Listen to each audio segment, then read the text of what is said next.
He actually has the Wi-Fi router inside his body as we speak.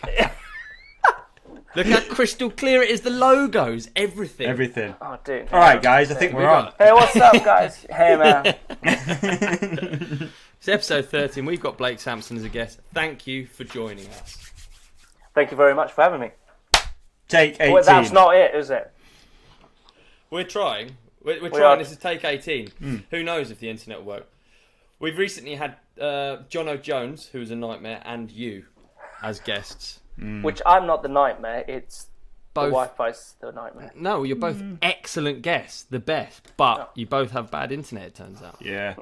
It's all part of the fun, isn't it? Sometimes, at the end of the day, you know, it's all about riding bikes, not about being on the internet. But sometimes you need to merge both, and it can be a nightmare. Yeah. Weirdly, my phone's got good internet. Really? Yeah. You've just used it all up on your computer, haven't you? Yeah, I have, haven't I? silly bugger. Oh, dear. How are you, dude? Very good. I am rather not that much tired. I'm not that tired. We've just had a newborn. Little baby boy. Huge congratulations. Congratulations. Thanks very much. Yeah. Have you named said baby boy yet? Said baby's name is Albie. Albie. Beautiful. Aww. Yeah. Beautiful. Little Albie. Albie. What William. a family, man. What I know. that's so crazy. Dude. It seems like just the other day We were crashing, very young. crashing and doing trails, casing a lot. That's me. It is actually crazy, isn't it? We were just It's talking nuts. about it when it is actually crazy that we were just talking about that before we recorded. What's when that? your internet wasn't working, about how you can be the same age as what your teacher was when you were at school. Yeah. Oh, Now, yeah. It's crazy. It's crazy. I think they were like, I don't know what the youngest teacher, how young, can you be like a 20? Yeah. How old's... Yeah, I think you can. I think you can come out of uni, so what, 20? I don't know. I never went. 26? Yeah, pretty early. But you can come out of uni, what, 21? If you do a 3-year? Is that insane? Am I being stupid? I mean, this is... No, university courses are 3 years, aren't they? So you can come out at 21 and be qualified to be a teacher. I wonder. I mean, at 21, I had no business telling anyone not What to do. No, Exactly, right? no, not one Oi, little bit. this is how you do your 2 + 2 = 3. That's how bad I'd be, man. Yeah. Yeah, I know, right? Yeah, you'd have to be primary school for sure. Hey, Blake. I don't mean you. Sure. I was wondering, you know, like with all the riding over the years and stuff, and the shots to the nuts, were you surprised when you got a girl pregnant? Oh, yeah. Dude, Yeah. yeah. I bet, because I've got you know, scars. a similar I've got experience. scars down there. Yeah. Really? Yeah. Yeah. I remember an occasion when I was younger, wrecking my nuts pretty hard, and had the whole thing where they went sort of like blue, and you know, like properly like, and then thinking, well, that could be it forever. You know, I actually, it's probably never, I have never shared this before, but when I was quite young, had a Oh, God, it doesn't sound good. When someone starts with that, no, I'm I gonna haven't be. shared this before when I was quite young. Listen, brace yourself, we do- Blake. It's real Dude. talk. We do real talk on this thing, Ollie, don't we? We have real talk. Yeah. We have real talk. Davey, you're in a safe space, dude. Okay. Me and Blake are here to listen. It's real talk. So I had a crash. Real talk, I'd got a brand new bike. It was a GT Outpost Trail, and I'd set it all up Yeah. for dirt jumping, whatever that was at that age. I was Yeah. quite young, and you know, like the chain ring was like super exposed because you had 3 rings. So like the top Yeah. one was like super exposed. Yeah. So I Yeah. cased the jump, and my right calf went down this the chain ring, and I ripped all the back of my leg open, and there was like muscle, there's all sorts of shit hanging out. Yeah. But I also sat on the top tube with my nuts, and I swear to God, for about I'll have been about 13 when that happened, so at least 10 years, sorry, I did have one ball like considerably bigger than the other for quite a long time, and Really? all of a sudden, like it just sort of seemed to like right itself again, because obviously you do the check quite often, right? And you know, this is a podcast where we talk a lot to men, so guys, check your nuts. And I used to check, and I'd be like, oh, maybe I should get that looked at, like one of them's like considerably smaller than the other one, and then it all of a sudden was just okay again. But I think everyone's I think one nut's bigger on everyone. Yeah, but quite a Hold lot, up. dude. Like it was noticeable. when Like, you get- like this. Yeah, but you know when you get fitted for a suit, right? Yeah. Yeah. And they say, to which side do you dress, sir? Have you ever had this? No. Which side do you hang? It's literally to which side do you dress, sir, means which side does your willy go, and your willy always goes to one side because it's something about cooling. If Benny was here, we get Benny on the facts normally, Blake. Yeah. Right. He goes off and he researches, and to be honest, between us lot, I just want to get as much weird stuff on Benny's search engine as physically possible. And so far, it's going quite well. It's going good. It's going good. Yeah. He's only had one knock at the door from the police, so it's doing okay. Yeah. But I'm pretty sure it's like it's an anatomical reason. It's purposeful calling. that one nut is. Like I'm aware of that. than the other.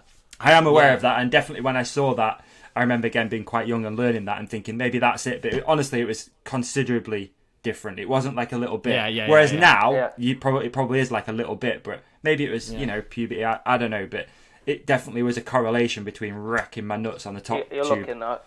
of it. I was just looking. Yeah, I'll go to the left. I go to the. Just to let everyone, just to let our listeners know, it's important. This podcast is we're really open on this podcast. I go to the left, and I want to extend my branch of honesty to you two and ask, do you go to the left too? No, I go right. Right. Yeah, I dangle right. I know that because it's always rubbing just on the inside of my knee. Yeah, my man. Yeah, dude. I get that. Yeah, I don't get that problem. I don't get that issue. Yeah, I'm to the left, Ollie. Left as well. Right, I'm looking this up, dude. I'm actually going to do a Benny job. Yeah. Couple of lefties and a righty over here. You're calling. I don't. So it's calling something. What? You finding water? Me, I'm looking now. Oh. I'm looking. Which side do balls? I don't even know how. Well, how do I? This is a difficult job, actually. I wish Benny was here. It's the sort of thing he does in the background. Okay, carry on talking. Well, you've left us kind of at a weird point there. I'll be honest. You have left us. Anyway, yeah, exactly. Hey, anyway, Blake. So, how's the weather? Dark. Okay. It's out there. What? Most guys hang to the left. Yeah. Most. Yeah, this is interesting. Okay, right. It's just loading, guys. Panic not. Please. Okay. So, ever been to a custom clothier? At some point, they measure your inseam, and before they start, they ask the question: to which side do you hang? A slightly awkward question if you don't know why they're asking it. It can be even more awkward for the tailor. I know. I used to own a custom clothier. I didn't used to own it. I'm just reading from the. You're just reading. Sorry. So just to make it clear, I never owned. Yeah. You don't strike me as a custom clothing kind of guy, mate. No, I'm not. I'm not that respect. custom. I'm not that fancy. No, I'm not that fancy. Okay, so 75% of men hang left, 17 hang right, and 8% hang dead straight. Whoa! Wow! That sundial straight down the middle. That's proper. If you look at an elephant head on, that is it. That's it. That's the visual. Straight down. If you look at an elephant in the eyes, that's it. That's it. Yeah, staring down the barrel. Oh, it's really interesting. I'm trying to. Anyway. Okay, so the left testicle. I'm not finished yet, boys. I'm not finished yet. Okay. The left testicle tends to hang lower than the right testicle for most men due to its weight and volume. The majority of men naturally dress to the left, since the left testicle hangs lower than the right testicle. It's literally saying the same thing twice. Right. Left, I mean. An anatomical arrangement that keeps the two testicles from squeezing against each other when a man sits down. So that's for those ones with the guy that are looking like head-on ones. That is Squashing really both. interesting. Squashing both, Yeah, the head-on ones are squashers, aren't they? Poor guys. Like sitting on a fruit bowl. 17% men not crossing their legs anymore. Yeah. Man, this is so interesting. I feel like I can't talk about dicks and balls any longer because you know what I mean. Introduction. Yeah, we've come in hot straight into penis facts, and we should really move on, shouldn't we? I've never Because I had a child. Yeah, I've got two that's boys. what- I'm gonna look at it. I'm gonna see. Actually, no, I can't see. Because it'd be weird. Because it'll be like 16-year-old. Hey, let me see. Yeah, that's true. Yeah, that's true. Yeah. So how old are your boys then? So I've got a 3-year-old, Yeah. and this one is literally Yeah. he's Just newborn, brand new. Like 48 hours off old. the shelf. Still got labels well, on. 3 days old now. Wow. 4 days old. Wow. And is this one, is it like easier? Like, is there, you know what I mean? Kind of is, yeah. Because you know what to expect. Okay. First time with Charlie, I was like, what do we do? How do you hold it? Like, oh my gosh, its head. Make sure its head doesn't wobble. And the whole, it's weird. But now it's like, That's it's terrifying. Cool. To me, it's Way more terrifying. chilled Do you hold babies, Yeah. Ollie? You know, if someone says like, "Oh, here, have a hold," do you do it or do you not? Yeah, I will now. Do you know, the newborn ones scare me a bit. And also, I don't really, I like hanging out and talking to kids. But a baby, there's just less there's not interaction. Yeah, Less no, into babies. You know what I mean? I think it's Yeah. normal for blokes to be a bit, well, for me anyway, I think it's normal. I don't think Yeah. I'm weird. Nah. Because this little man just sleeps. And Yeah. what else do? He just sleeps, eats, poops and wheezes and that's it. Yeah, And cries. Yeah. yeah, That's it. crazy. Until it starts getting a little bit older, like, I don't know, 6 months, a year old, then he starts getting character. Yeah. Then you're like, It's so okay, exciting. there we go. Yeah, and you get a smile, and then Yeah. I tell you what, make I a am fart enjoying noise that goes, on social media actually is Joe Barnes' kid. Have you seen that? brilliant. Oh yeah, no, that's Really cool, isn't he? Like bike wash guy, and he has him like riding down trails on his little bike and stuff. Yeah. And Pink Bike and he posted it bombs the other along, day. doesn't he? Yeah. Yeah, I really like He's, that. he's like 3 years old, isn't he? I think so. He's a pretty young guy. Yeah. It's like, Yeah. He's that's funny, man. It's nice to see that, and I think that's the side of it that I'd definitely be looking forward to. So for sure, Yeah, too right. But there's no, yeah. Hey, check this out. Check this. Check how pro this podcast move is. By the way, Dave, you'll like this. All right. So, talking of 3-year-olds, Blake, where were you when you were 3 years old? I was on a farm. Too good. Don't know what I was doing 3 years old in Zimbabwe. That's what I've been doing. So you're on a farm. So you were on a farm in Zimbabwe at 3.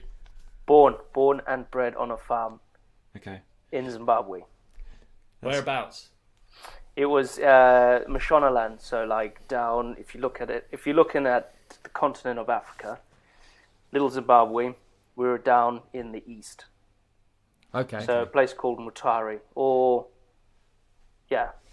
Unyazura, another little village. And But yes, that's where we were. so what's your like heritage there? Is it family as well? Are they all It's Zimbabwean, right? Well, yeah, so Rhodesian, so mum and dad were born in northern Rhodesia, which is Zambia now. Family moved over there. My dad's dad is Scottish. My dad's mum is Dutch. And my mum's side is British. Oh wow. London. Do you know how they all ended up sort of living in Scattered. Zimbabwe? Yes, my dad's dad was a civil engineer working on Lake Kariba. So he worked on the dam, on the lake. And I don't know how my Oma got there. I haven't asked that question. And my mum's side, I actually don't know why. Because my gramps, my mum's dad, was in the Palestine police. So I don't know how he got to Zimbabwe. Or my mum's mum. I actually don't know. Question I need to ask. And then they're both born there. But they got British Interesting, passport. that stuff, isn't there? Yeah, Right. so they was like British colony. Then my dad fought in the Bush War, lost independence to Mugabe. Hence Zimbabwe came. Then I was born in Zimbabwe. So did you say your dad fought in a war? Yeah, my dad was in the war there Wow. Okay. for so the British. Yeah. Okay. See, this is like I'm an idiot, right? I am an idiot, I know, it's terrible especially that you when don't it comes know to that history. These things go on, Yeah. isn't it? Yeah, I'm with you. It makes you feel so guilty when you talk to people about these whole things that go on that you don't even know about, and like they've impacted your life completely, haven't they? Like, Oh yeah, I changed it. I wouldn't be here if it wasn't for what was going on with the farms and the political problems over there. So what was going on with the farm? So They were what just about taking your? them. Okay, so your farm. What was your farm, for instance? So Dad helped grow citrus fruits. He did cotton, sorghum, citrus fruit was like oranges and grapefruits, and then he did lychees. We called them lychees, and mangoes. Okay. Right. So, and then, do you remember the farm? Yeah. Flat. Really flat. Yeah. One farm we lived on, we were young. My brother and I, Raymond, we were like 10 and 11, because he's only a year and a bit younger than me. And we would just go for the whole day on the farm, and we wouldn't be home. We'd have to like somehow make our way home through the bush. But because my dad was in the war, he taught us tracking skills. He told us, right, you've got to remember these big bush landmarks, like this massive tree or that humongous rock. Because if you find them, then you can find your way home. So we were just like, go forever. Wow, dude. So we this didn't know. war, Cool way to grow up. Sorry, just to backtrack a little bit, because I find that super interesting. So this war happened before you were born. Oh yeah, before I was born. Yeah. Okay, before you were born. So your dad fought in a war, and did they win the side he was fighting on? Did they win? Sorry, dude, my history is off. I really don't know. I have no clue. So no, they lost. So Robert Mugabe was the leader of this whole regime, I think. Okay. And I think they came in from all parts of, because Zimbabwe is surrounded by Zambia, Mozambique, South Africa, I think it's Botswana. I can't remember. Okay. But all these countries, they all came in, but they mostly came in from Mozambique, I feel like, because my dad fought in the mountain side of it. So in Yanga. And the sort of like the style of fighting, you know, what we're talking, was it sort of like hand-to-hand combat? Kung fu, really? Kung fu. Kung fu. Kung fu. Shooting AK-47s, big guns, yeah. Was it really? So wow, man, that's super interesting. I guess there's not, and maybe I'm off on this, but there's not that many people our age whose dads have fought in a gnarly war. I don't. Yeah, interesting. I haven't heard. Never asked him questions. No, I He's bet. never Really, said anything. Yeah, because he's. Yeah. Yeah, I can He's imagine. seen stuff. He's told me Shit a time. few stories. Yeah, my mum said stuff where they lost, gained independence, but they were walking down the street, and a car came past and it backfired, and my dad grabbed my mum, threw her on the floor, jumped on top of my mum, just to make sure, because he was wired. Yeah, it's really hard with people. It makes me feel so guilty in a way, because you can't compare your life in any way, and what can you say? I never want to talk about it. I don't even want to talk about it with Deeks. We've had a lot of long journeys up together, and obviously we just end up talking about it, and it's fine, but I wouldn't push anything. I see why you don't necessarily want to talk about it with your dad. It's like Maybe one day when he's old and I'm like, it might be like a really when sort I go and of visit. nice thing for him as well. I don't know if it would be, it might not be, but it might be quite like cathartic and therapeutic to like get some of the stuff out and actually talk about it. It could be it could be super interesting.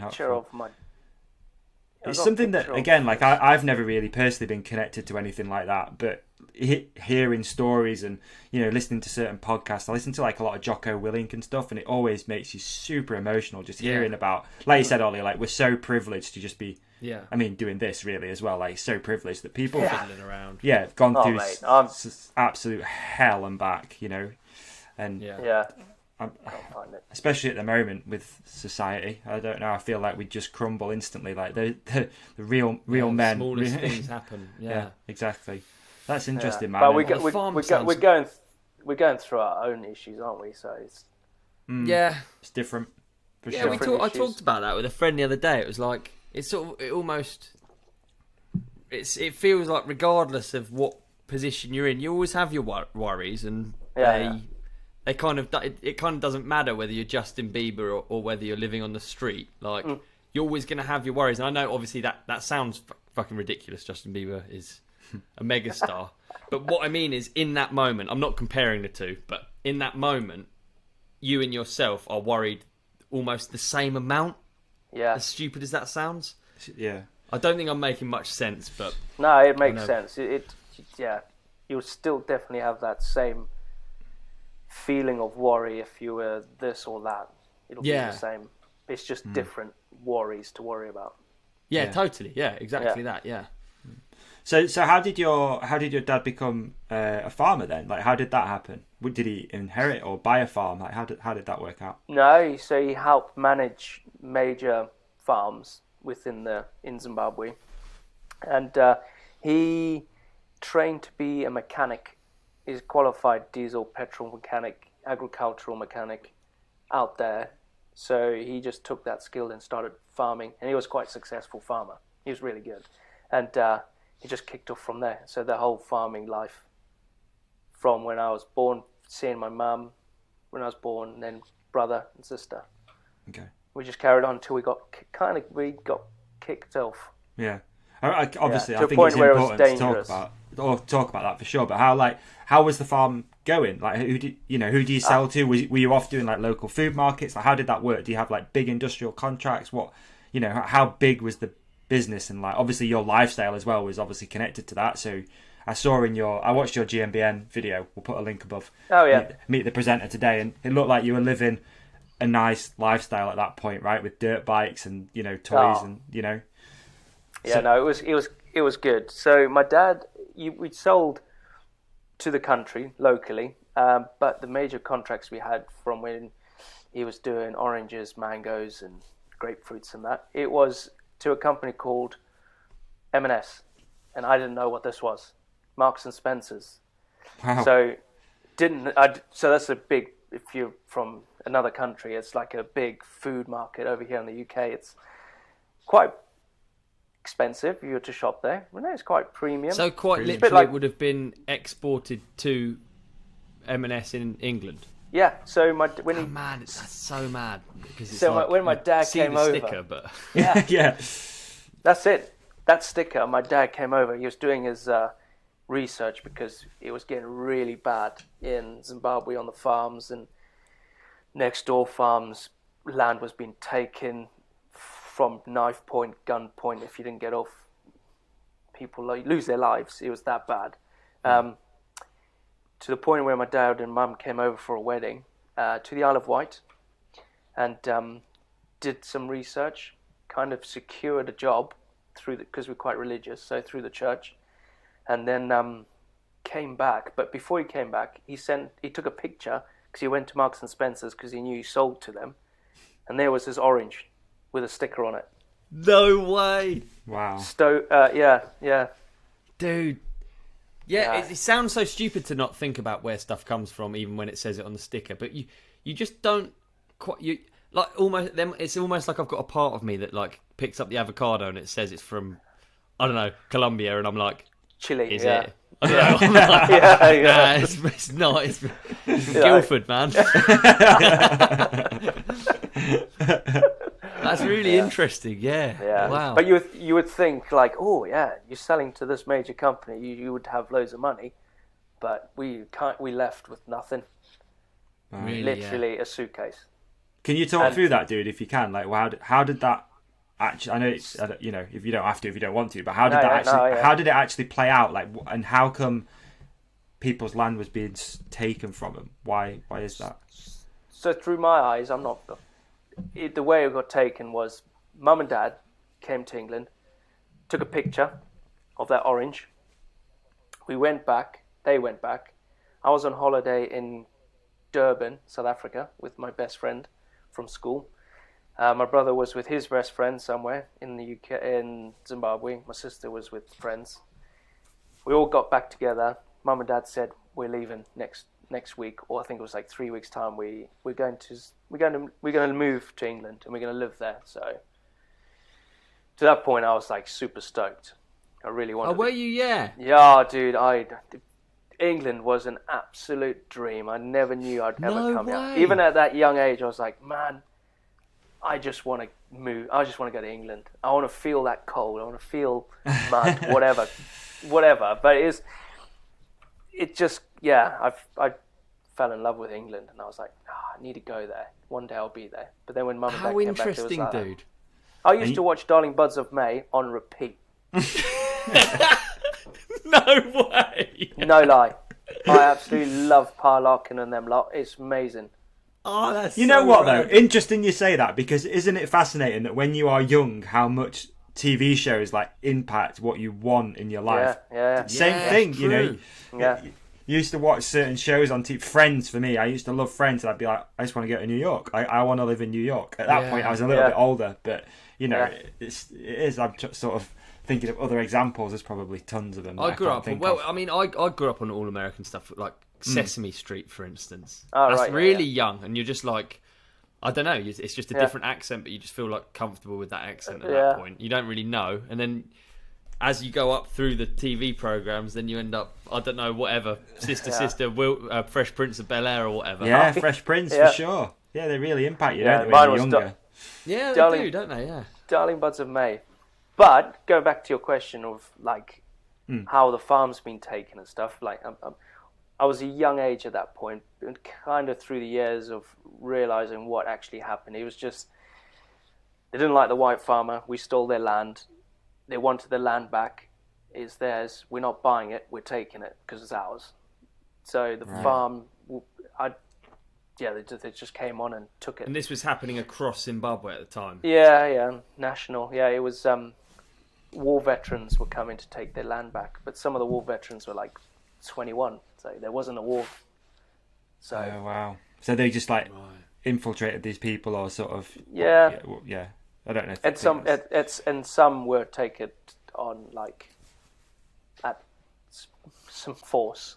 Right. Yeah. Like brutal force. I think we call them like pirates now, right? So they just basically just come along. Yeah. Wow. I don't know much about it, but must have been a scary time, dude. But I don't want to say scary. too much. Real scary. No, Yeah, there was friends. Really? Yeah. Wow. It's weird, like. And what age were you at this point? Yeah, I bet it is. 14. So I 14, moved just before I turned 15. Yeah. Yeah, so you're old enough to know what's going on at that Oh, stage, yeah. aren't you? You remember shit forever, don't you? Yeah. Yeah, but the thing is, like, it's not like we're in a community like you would live in your village over here. You've got this amazing community where you've got community over there, amazing community, but your schools and stuff, you've got your friends all around you over here. You've got this little, big bubble that you're all in. But over there, you're on a farm that's like 2 hours away from civilization. Yeah, okay, yeah. So my brother and I went to boarding school at a young age. Not all boys, was like boys and girls, and that was like 4-hour drive to get to school. People would fly in. Other kids would fly in from farms. It just sounds crazy. Like, obviously you see where, you're an English person now. You see what it's like over here, so you can't picture, like for me, I can't picture what, like, that almost level of disconnection. I've never lived anywhere that's not had places all around it. Like, I've never experienced wilderness. I've not had to, like 5 hours to school just seems crazy, doesn't it? Yeah. No, it is crazy. It's weird, but it's actually, I didn't like boarding school. I hated it, but when I was there, it was all right. But I hated leaving home. It was like I'm leaving the farm to go and stay here, and I would stay at my best friend's, Bruce McDonald. I would stay at his house in the weekends, and then I'd go back home for a weekend once a month or twice a month. Wow. What's Bruce up to these days? He must be like, what the fuck? He goes on YouTube and he's like, what the fuck, Blake? Blake's building a van. Oh yeah, sheesh. Blake built a garage. Now he's riding a tandem. Oh yeah, sheesh. BMX tandem coming soon. Yeah. I can't wait to see that. Was it? Is it normal? Was it normal for people to go to boarding school then in Zimbabwe because you were so it was so spread out? Yeah, boarding school. Private schools was a thing over there. You would go to private school instead of public school. Yeah. But it is a thing. It's quite a big thing. Boarding schools because they're all like on farms that are converted to a school. Big farms, eh? Yeah, massive farms, and they just convert them into school like Lamagundi, Watershed. You've got Ridings, you've got Hillcrest, and you've got a few other schools. All these are like on farmland. They're not in a city. Yeah. They're like on the super outskirts. Okay. Wow. Yeah. Unique way to grow up, man, for sure. It sounds. Nice. Dude, so Cool. then you'd ridden dirt bikes, you say, before, and then then moved to the Isle of Wight. Yeah, so mountain biking was non-existent over there. Didn't really ride it. I rode motocross. It was enduro moto, because we were too far away from a motocross track. But Dad built. We started off BMX racing. We only followed that because my cousins were into it, Roger and Gareth. They're still there farming, big dairy farmers, doing really well. Yeah, Wow. Hard, but they're doing good from what I can hear. So they had a BMX track that their dad made on the farm, and they would go to the city, Harare, and race BMX. So we were like splitting nearly a carbon print of those two, because they're a year between them and we're a year between us, brothers. So we followed them for whatever they did, we did. So my dad helped. So if they went BMX racing, we went BMX racing. Okay. But I didn't really get into mountain biking until I moved here. But it was going to be cross country, because my cousin was a super successful road cyclist. So he was like, I think he was African champ road cycling at the time, Southern African champ road cycling. He did triathlon. I think he was 3 times. Wow, so you got bikes in the blood. Yeah, in the blood. But he told me, hang on. Where's he gone? My lion. I had to let my lion out. Ah. He would just start roaring at me. No, so yeah, he said, do not do road cycling. It's boring. Because he went to the Alps and he went downhill mountain biking, and he was like, dude, you should go and... He didn't say dude, he was like, Blake, you know what? You should really take on mountain biking, because road cycling is absolute cuck. It's hard work. Don't do it. So I was like, thanks, Gareth. So when I go to England, I'm going to be riding a mountain biker. So when I came over here, I bought a mountain bike. Actually, Dad bought a mountain bike. And how did he know what bike to buy? Like what were you? Did you know anything about the sport, or did you just whatever? Nah. I think I've seen you got. Was it a Club Roost or something like that? Oh yeah, that was way early on. This was I bought a British Eagle Boss, and I had Manitou with the backwards crown, but it had purple gel inside of them. Like that's what they had. There was like a purple You need gel the purple fork. gel in there. You need the purple gel in there. Yeah. Yeah, I thought it was the bee's knees, so I bought it. I think most forks have purple gel in to this day. Yeah. I've never opened a set. You're probably right. I have no idea. So what did you ride then? Where were you riding at this point? This is all on the island. Ah, so I moved straight from Zimbabwe to the Isle of Wight. Weirdly, if you're into facts and like history and stuff, love facts, love history, love stuff. We moved when the UK was in this heavy, what is it, mad cow's disease or something, foot and mouth. Cows. Wow. So we moved at that time. So when we came from UK mainland to the Isle of Wight, we'd have to go over these mats. I remember that.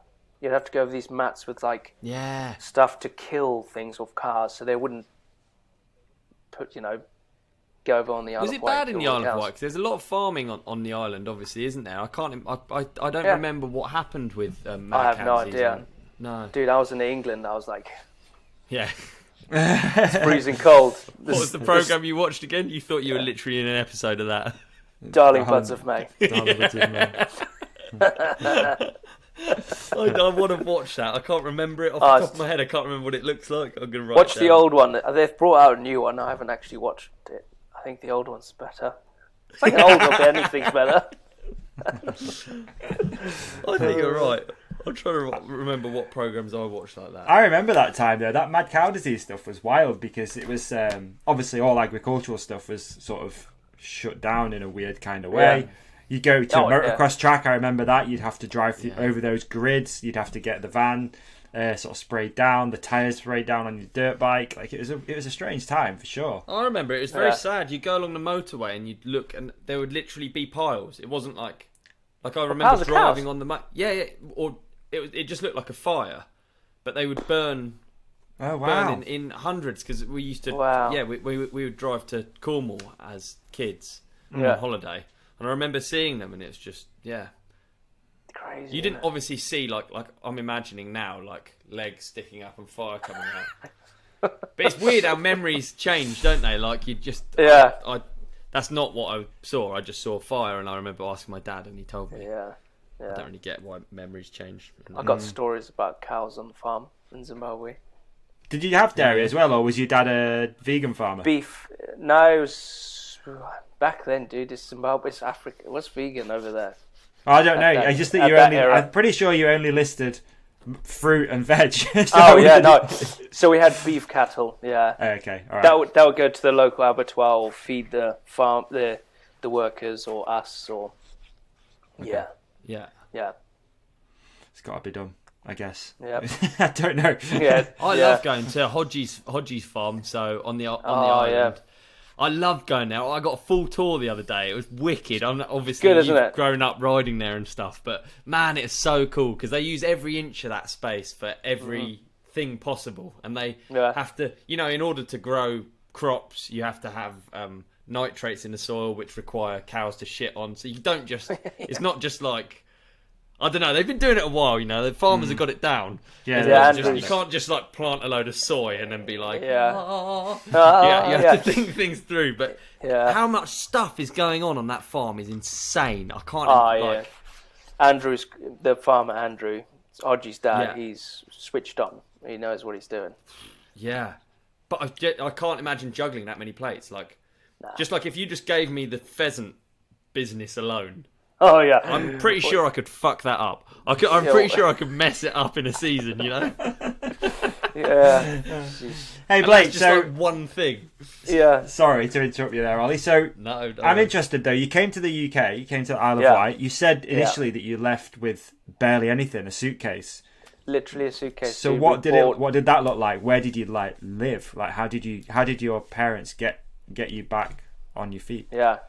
So we landed in Gatwick, I remember. Super cold. It was January. Moved straight over. Welcome to the Isle of England. Wight. Yeah. I actually loved it because I could see my breath. Yeah. I could see my breath. Like when you breathed in, it was like super, super cold. Never experienced that. Like winters over there in Zim, you do get frost, but it doesn't last very long. It's like as soon as the sun's out, it's warm. It's like a summer over here. Moved to the Isle of Wight.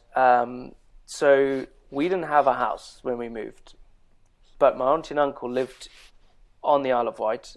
They would go to Cape Town because they had a holiday home there. So they would escape the winter months, go to Cape Town, stay there for the summer, then come back in spring. So we had a limited time in their house. So they gave us the house to use.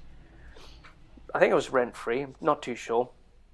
So we'd stay in the house whilst they're away. And then as soon as they came back, Mum and Dad had to have a house to live in before, they didn't want to come back to us being at the house. So Mum and Dad hunted around, furiously trying to find a place. In those few months there, we had that window of us being in the UK, and then got a place through the local church because we were going to church and stuff like that. And went straight into rented accommodation. Dad went back to his business, which he used to do, which is agricultural mechanic. So he did that for a company on the island called Stubbing Brothers. Did that and carried on, and then now Mum and Dad bought a house. I think we moved 3 times. So we went 1, 2, 3, 4, 5 times we moved on the island, and Mum and Dad are still in that same place. Yeah. That must have been tough, man. Can you imagine? Coming to a new country being Mum with and nothing. Dad. Yeah, with 3 kids, and you don't have a house. Mum and Dad hasn't got a job. What are the kids going to go to school? We didn't go to school for months because we were in a bit of a weird lull between, I don't know, it's not seasons, but terms of a year. Okay. So yeah, it was weird. So I My guess sister, that's you now, isn't it? You know, you've got 2 children now. So it's like the thought of just like being in, like having a suitcase and just going somewhere now. imagine leaving the country. But the thing is, like, you're coming from Zimbabwe. You didn't have much. You had loads when you were there because you were quite comfortable. Big farm, doing well, doing this, but it's good over there. That money doesn't correlate to being good over here. Right. It's like Right. you would be okay if you would come on a holiday, but to just pack up and leave, you're like, Yeah. nothing. Yeah. Mum and Dad did ship over like a small container of stuff that they really, really wanted. But the rest sold or crazy. given away or, Super crazy. interesting. It is. That's crazy. It is. It's hard to even put yourself in that position of or even imagine what that would be like. I mean, like you said, Ollie, imagine uprooting now and taking your kids and So far, you've managed to make me feel very uninteresting. You know, like my life's just like so. It's good, dude. It's good. It's good to. Yeah, it's good to learn about that stuff because I just compare it and I just think I've just been in the same place. You know, I think it's so cool to move around. I always loved the idea of it when I was younger. Same. Yeah, definitely. we moved around. It's We very moved to different. Mozambique. Oh, really? Yeah. Yeah, we moved to Mozambique. Dad got a job in Beira, so one of the major cities on the coastline, Indian Ocean bit, with a family friend in the shipping industry. Helped him set up something at one of the ports, and then just went on from there. And then we moved back to Zim, started farming, then moved back, and Dad took on a sawmill. Yeah. And started cutting down timber, but that actually went south big time because Mozambique is a bit corrupt as well. Not bit, is corrupt. But the trucks would get kind of taken, so all the lumber would be like poached, so it wouldn't go to the market. It would just get, so it would lose money.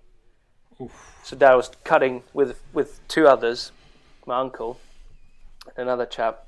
They would cut all this wood, it would go on a truck, it'll never get to where it's going because it just get taken. Yeah. I only heard of that the other day. Not the other day, but like Really? a couple. So it's like a gamble every time whether you'd make money or not. Yeah. Dude, I feel like your dad would be a great podcast guest. Can we get him on next week? Can you He get that would. on, dude? He would. He would talk. You wouldn't get a word in. Yeah, you wouldn't. He would just go on and on and on and on. Very interesting. Yeah, it's super interesting. Yeah. So like, what's obviously you landed in Isle of Wight and everything, starting from scratch. Bless you. When do you first start seeing mountain biking? Because it'd be interesting to know a little bit about that side of you as well. Yeah. Oh, geez, my life history gone through Yeah. that.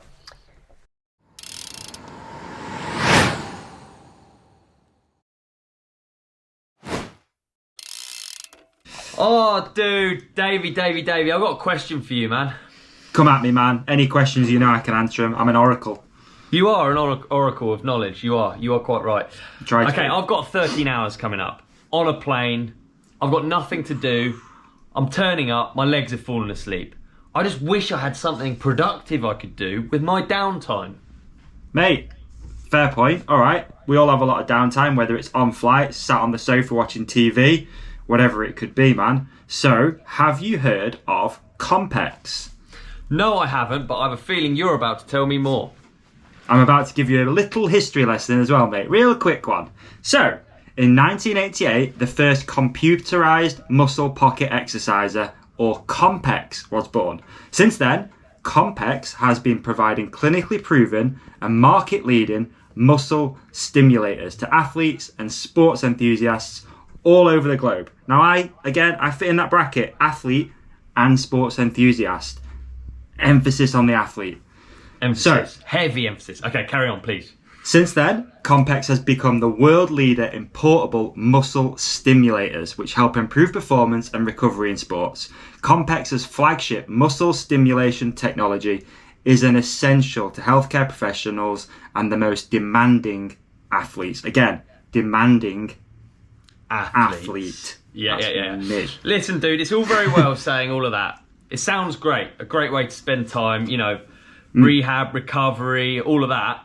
Yeah. But it's surely way too big to take on a bus, a flight, have on the coffee table. Surely there's not an answer to that. Yeah, man. Again, let me talk to you about this. This is the Compex Mini. It's tiny, isn't it? Real small, dude. Real small. It's a solid 12 inches. Yeah, I don't know. tiny. But it's small. Yeah. It's really small. So I've been using this, man, for a little while now. It is a Compex Mini muscle stimulator. Wow. And as you can see inside, that's all it is, dude. Look how small. Everything's in there that you need to give yourself a good bit of recovery. So again, just to backtrack a tiny little bit, I had an injury recently, and I dare say this thing has been helping get muscles firing again, helping with recovery, but also post-ride, post-run, post-ride, post-exercise, but also pre-ride, pre-run, pre-exercise. So I use it in a few different ways, man. So again, let me just go through those. And also, I'll be honest with you, mate, when this thing turned up, I was a little bit nervous because, there's electric stimulation things, all sorts of stuff going on. But dude, this whole thing... How does it work? Yeah. So this whole thing's operated via an app. So you simply download the app and then you go through it and it'll tell you where to put the electrodes. So let's say you're trying to do a little bit of a hamstring or a glute or calf, sort of like either warm up or warm down. It'll show you where to put them. And then you control it through your app. It's got 6 different settings, all of which do various things from recovery through to sort of like, again, getting ready to work out. So I use it in all ways, especially at the moment when it's cold. You don't want to be going out on like cold legs, especially, running and stuff like that. You want to make sure that you're warmed up, ready to go. I tell you what, dude, I'm sold, but where can I get this from? Mate, simple. Head to compex.com. I dare say people should go check it out. Have a little look at some of the products, take a bit of a deep dive. Again, we don't come at our listeners with like some second-rate products, mate, do we? This is like the creme de la creme of sports recovery technology. This stuff it doesn't get any better than Compex. Ask any sort of World Cup team, road racing, CrossFit athletes. Physio. Physios. Compex is the name that's going to keep coming up. So head to compex.com, compex.com. Is that compex.com? I think, compex.com. Got it. Yeah. And then listen up, man. If you enter the code The Ride Companion, what was it? The Ride Companion in capitals. Yep, all in capitals. Okay. It's going to knock you 20% off everything on the site, which is a pretty big saving, man. That They is a also lot. do split payments. They do free shipping on certain products. Amazing. So you don't have to do it all in one hit. You can spread your payments out a little bit as well. So that's really, really cool. And this thing's super competitive, man. When you look at sort of sports recovery tools, especially muscle stimulators, this is 225, I think it is. It's pretty damn cheap for what it is. With 20% off. 20% off. Compex.com, the Ride Companion. All in capitals. Let's go. Thanks, Compex. Thank you, Compex.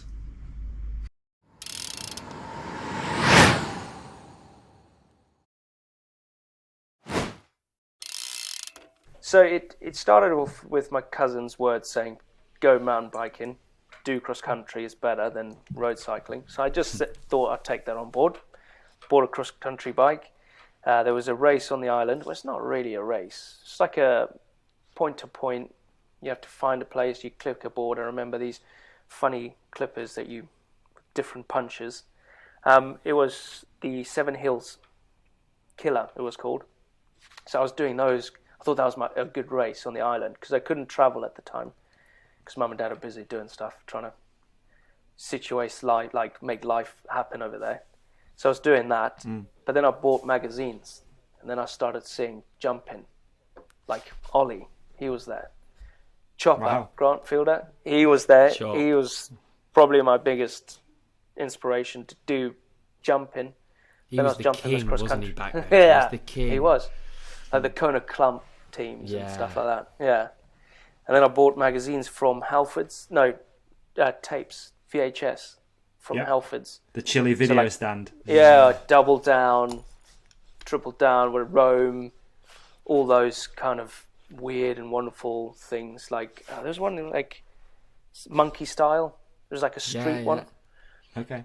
bought all of those. Still got them, but then we started doing that, hucking, doing stair gaps. So that's just you and Ray, or did you have like a scene as well? Oh, that was me, my brother and I. But then there was a guy called Gareth. He got us into jumping, like street trials jumping. Yeah. Sending ourselves off stair sets on the Isle of Wight. Street Trials Gareth. Yeah. So he got us into it, mate, yeah. And then it kicked off from there. Then I found Lymington. Oh. There you go. Yeah. Because the Lymington Blake is the Blake that I first met. Right? Okay, so I'd love to know that story. When did you first meet? Ollie, what's your first memory? And then we'll go Blake's my first memory. first memory, honestly, is when you joined the DMR team.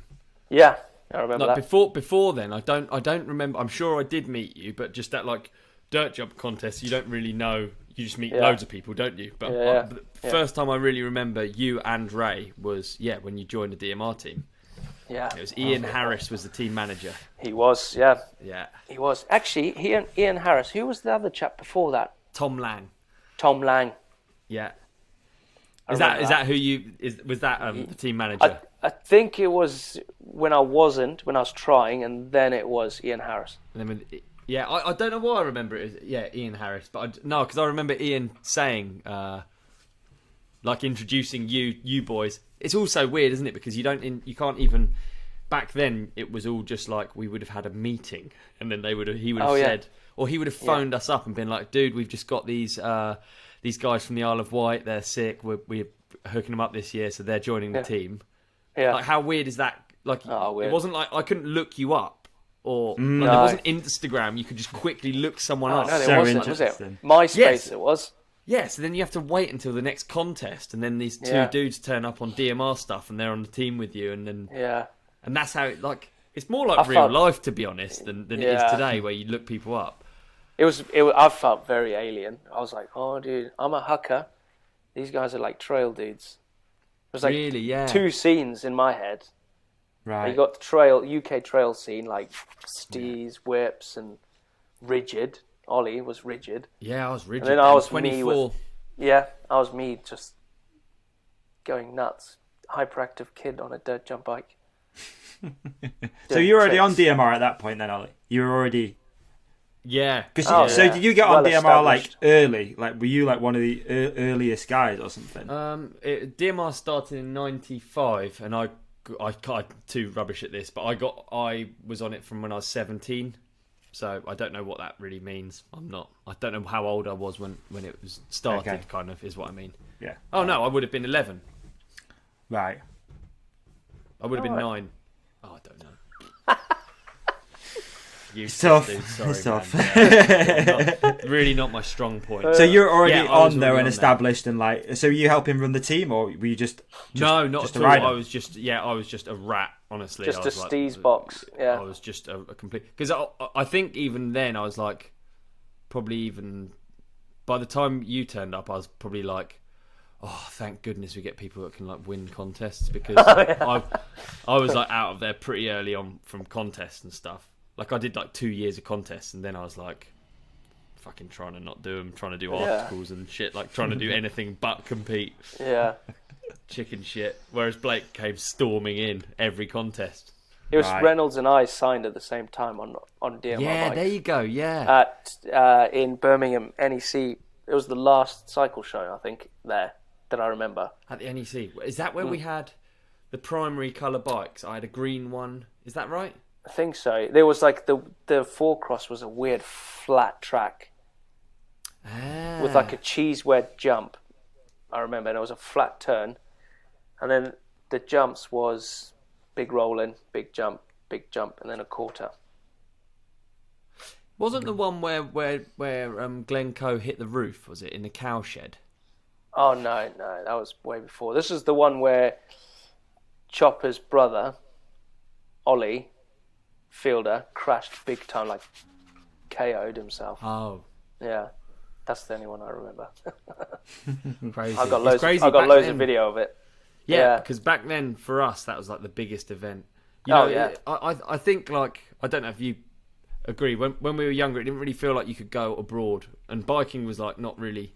I didn't really see it as a ticket to like see the world. I hadn't even really been abroad before my first biking trip, so like going away was not a thing. So therefore, the bike show is like the biggest thing in the world. It was like you can't. That was what you used to dream about, right? Like riding at the bike show is like the thing in the magazines, thing in the videos. Do you know what the weird thing is, right? Sorry, Right from there, Jenna was right at the beginning. So when I signed, my wife was at the point where I was continuing mountain biking. Oh, wow. So I've known Jen for 20 years. So I've been in like riding bikes for 20 years. You meet at the bike show? No, we met on the Isle of Wight in a nasty nightclub. But but Jen was like there. Yeah, that's weird thinking because at that bike show, Jen came with me to that mountain bike show. Right, yeah. That's why I was like, oh, fuck, that's like, it's 20 years. Lovely, supportive wife. From the start. And now look, a lovely family. Yeah. With two It's weird to think when you think back to those times, though, isn't it? Mate, it's ridiculous. See, I was a little out of the loop then, personally. You know, I sort of fell out. I wasn't really into mountain biking around that time. That was when I'll have been off doing the moto thing or whatever. Right. But I did go to a couple of bike live or bike show, whatever it was called. Was it called Bike Live for a little bit? Bike It was Radar. Bike Live, yeah. Yeah. Bike Radar. Don't know. Yeah, I was definitely around at that point. You know, again, Ollie, I remember seeing you ride at some of those and stuff like that. So yeah, I was around doing it, but I don't really remember, you know, the build up, the hype, and why those events were so important for guys like you that were trying to make it. I guess, you know, I wasn't. I wasn't really paying that much attention to it. But there was other events happening. It was just that one was like the one where the media congregated, the brands came. You know, and dude, you were doing dirt jump events. It was like, you know, it was in like, the woods on your own, basically. Yeah, and there was like cars parked up and like tents, people camping, smoking weed. It wasn't really like, it wasn't very glitzy. Whereas this felt like real. Bike show felt real. There was grandstands. Yeah, you stayed in a hotel, exactly. With a hot tub. That's insane. Back then, it was exactly. I splashed out. Yeah, it went crazy. Oh, yeah.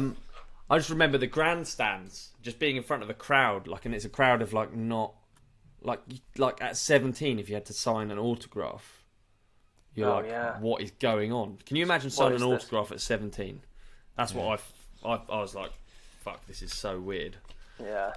And even then, like, you know, I'm not saying it was easier, but you didn't have all the social media pressure and all that sort of stuff. It must have been like, people would have been probably even more stoked to meet you because it's just like, oh, there's this guy, I see him in magazines once a month. You couldn't believe, you couldn't believe they knew you. Can't believe you're a real person. Yeah.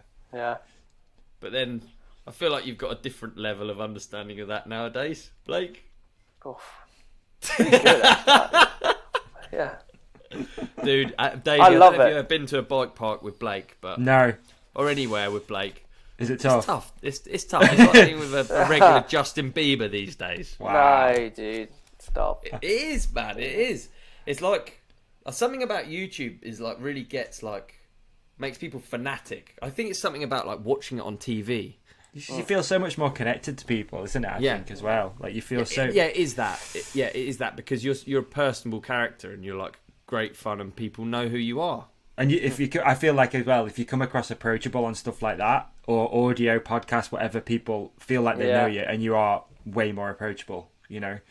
Whereas if you came across like a complete asshole, that would probably not be nice. It shows. Yeah, it would show. Yeah, it would show straight through. What's it like, dude? I mean, obviously we're jumping around a little bit here, but what's it like being on Gmbn, having your career what it is now? Like, did you ever expect this would happen? And let's real talk. Like, is there ever a point where it's like a bit much when you go for a bike ride and people are just like, you know? Does it ever get like that?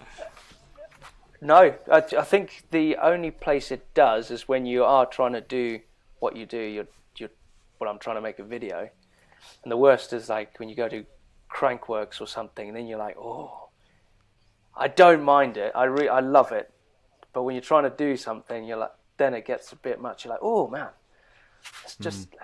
Let's go over there. Let's go far away. See that mountaintop there? Let's go there. Let's go film there.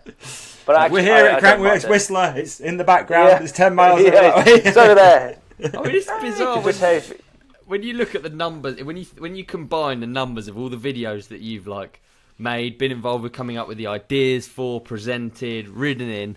When you actually add up the numbers, when you realise how many people that is, and you put that in like front of you, because even if you just think like what's Wembley, 40,000? Let's look it up. No. Do you know what I mean? Like what Wembley could. It's not 40. Is it 40? Seems really small. I don't know. Yeah. Yeah, but What about like the big football okay. stadium? Okay, Wembley is 90,000, but Wembley's Wembley's big, isn't it? Yeah. And like 90,000 people watch one of your videos. I know. You know, like man, having that in front of you.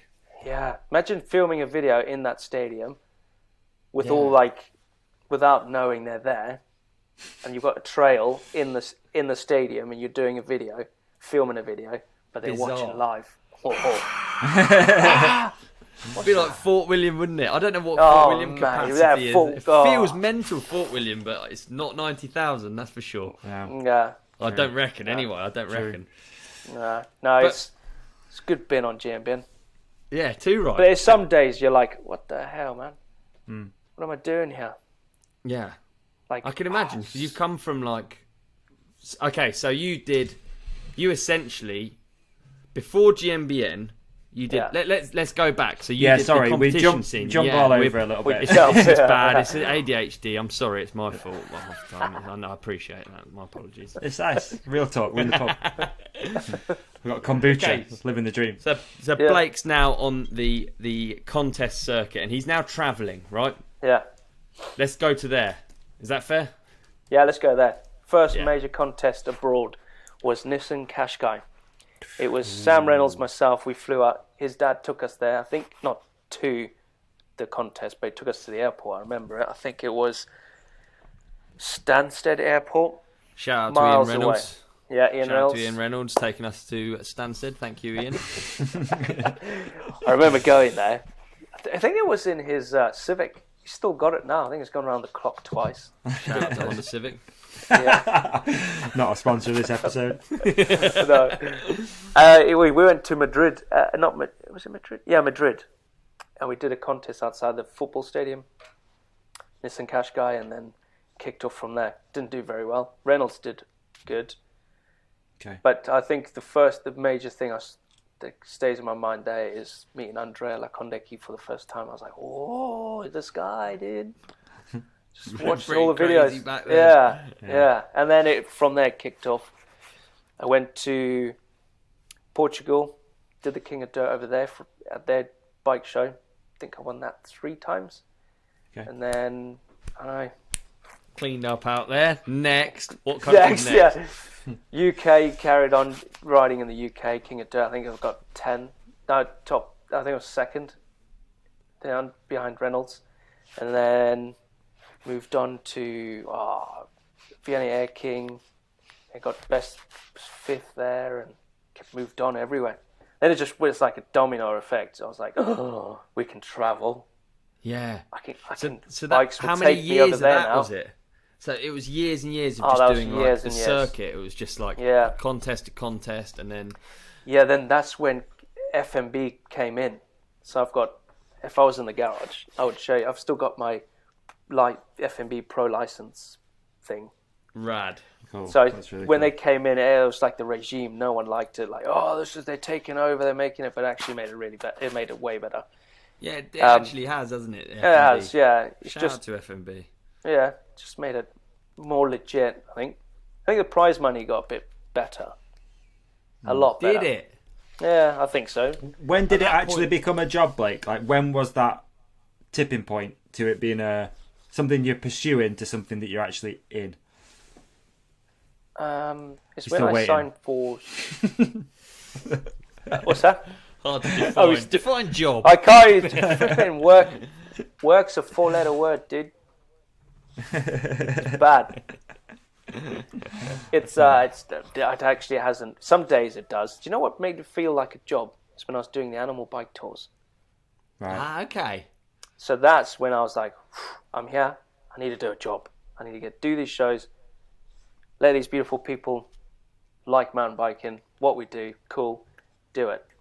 That's the first point where I was like, oh, this is a job. I actually don't want to do a 3-whip on this box now. Really? Or Yeah. I don't want to do a flip tuck on you. Oh, I don't want to do like a flip tuck to flare on the quarter. That's like Wow. Yeah. really you did flat. years of it actually. Thinking back. I did now, eh? so many years with that. Yeah, and So- that was with and I was- Martin. Mr. Ashton and myself. So it was like Chopper was the first, then it went Pilgrim, then it went me on the shows. Pilgs didn't last long because that's when he got big time. That's when he was winning. That's when he won the FMB. When he was world champ. And then Chops, I think he just, I don't know, Pilgs just came in. Then I did it. And where were these shows at? What were you doing? Like country shows or what? These were, Animal Clothing is a clothing brand in the UK, and we just toured around. It was a show, extreme show, that travelled around the UK. We went as far as, when I was on tour, we went as far as like Sweden. So we went all the way up there to do a show. But Chops has done it in China. I think Pilgs has done it in the Alps. Done shows at Fort William. Goes everywhere. Right. Yeah. So Yeah. I was just sort of thinking it weren't like small time stuff. Then it was big shows. It wasn't. I don't It's know a bit why. like the I was- Danny Mac. Yeah. You know, the yeah, drop yeah, and yeah. roll thing. So Yeah. that was like the beginning of that. So it was before then. Okay. Then Danny, I'm not sure I ever saw it. Did you remember seeing the show, Ollie?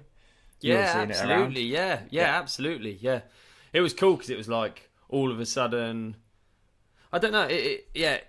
Dirt jumping wasn't. It's not an easy way to make money, and then the shows, it's just like it's really quantifiable because it's not like like I'm sure Blake's flown out many places, and unless he does well, he's going to be in the red on that trip, for instance, right? Yeah. So you invest money in the flight, and then if you win, then you're coming home with loads of money. It's a really good weekend. But then equally, you could crash out in quali and not make it. Whereas those shows, it's just guaranteed. It's just like work, isn't it? I actually did some for Ross Tricker in Ipswich. Oh, I used to right, travel yeah. up there, and I'd do a backflip on a box jump. No way. Yeah, but it was like more money than. But money Oh, just wasn't regularly available. Biking wasn't No. like it is now. It's like No. now it's like respected and stuff. It wasn't back then, was it? Yeah. No, And I well, think the bike tour did it very well. the bike tour was good. The pay was at that age was good. Yeah, It was like 250 quid a day. yeah. Perfect. Yeah. Long time ago as well. Yeah. Which was Cool. good. Yeah. And you got all your expenses paid. Hotels I were bet. there. I tell you Robin what. I bet Kitchen and you that. could tell me exactly what your routine was, like what you had Oh to do my for gosh, tricks. yeah. Come on, Ready run for us it. through it. We'd be at the top of the rolling, big sprinter van. Yeah. Yeah. Say my name, drop in. It'll be the simplest thing. It'll probably be a table 1 foot, just to be like, yeah, check me out. Or a 1 hand and 1 foot, big air on the quarter, come back, and then it'll be a tuck. Then it'll come back, then I'll do a no foot. I'll do a no foot to no foot can. Then I'll do an Indian. Then it'll be a Superman. And then this is between Mr. Ashton doing his thing, and I'll stop, and then he'll do his thing, and then I'll do. And then it would be a 360. Yeah. But like pure showman, like pointing at Mr. Ashton or someone in the crowd. Yeah. I yeah. like take my hand off and point and look at them in the eye and then carry on. Yeah. Then it'll be a 3 table 1 foot or an X, 3X. Then it'll be a flip to finish, but it would be a flip no hander to whip on the quarter. Then I go back and I'll be like, here's more.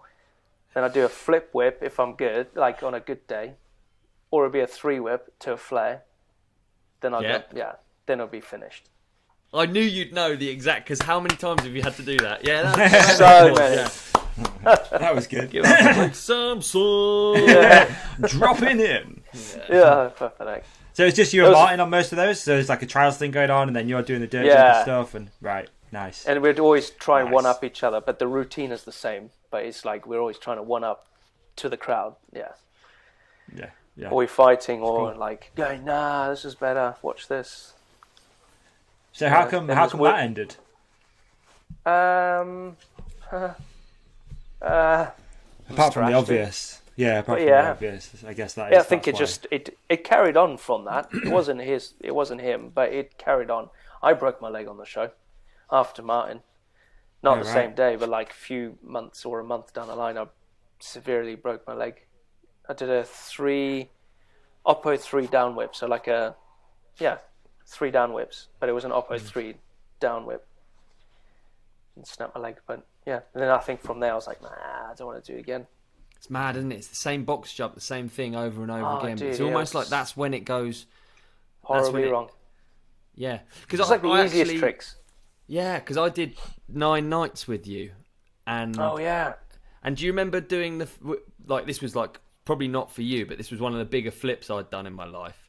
Yeah. And you keep flipping a jump, but I almost like, because it's like quite a relaxed motion, I almost become like lazy, and if I do it too much, you almost get like complacent, don't you? And like I'd imagine if you're doing like the animal show, you're doing the same tricks over and over, and you like almost become like so comfortable that you end up. Mm-hmm.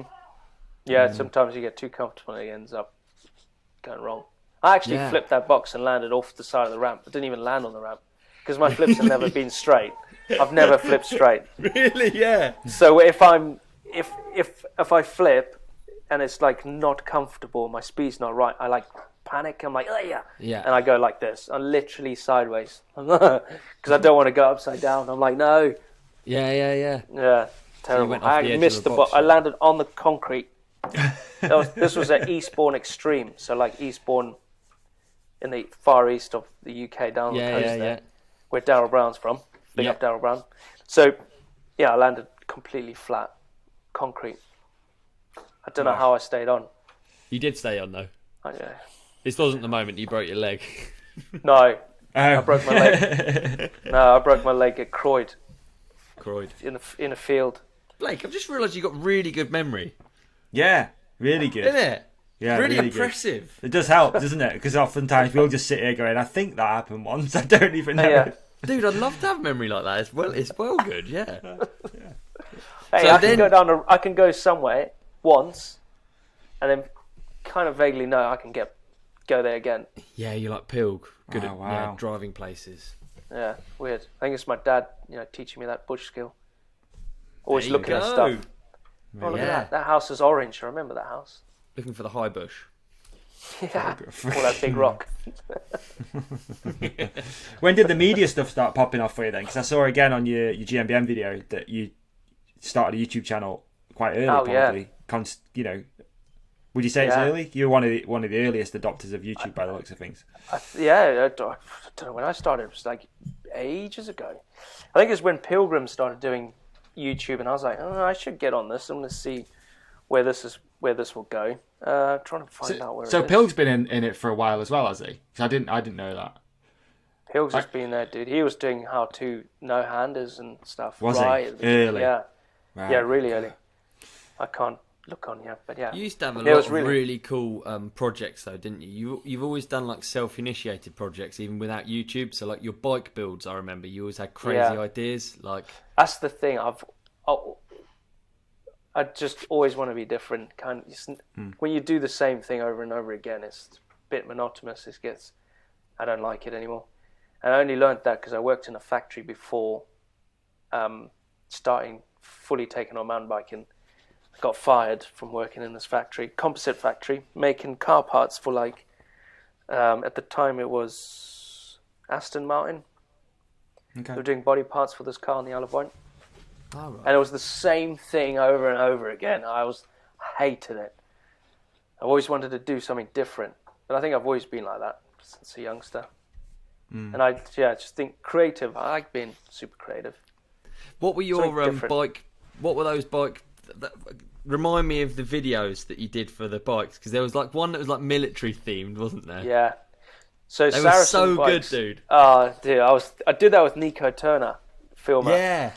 And this was on Hodgie's farm with the help of Hodgie. Yeah. So I got a bike from Saracen. It was like fully camo because I think I asked for it, but it was really heavy because there was so many layers of paint on this bike. I still got it on this, and I was like, oh, dude, this. But I made a video and I thought, you know what?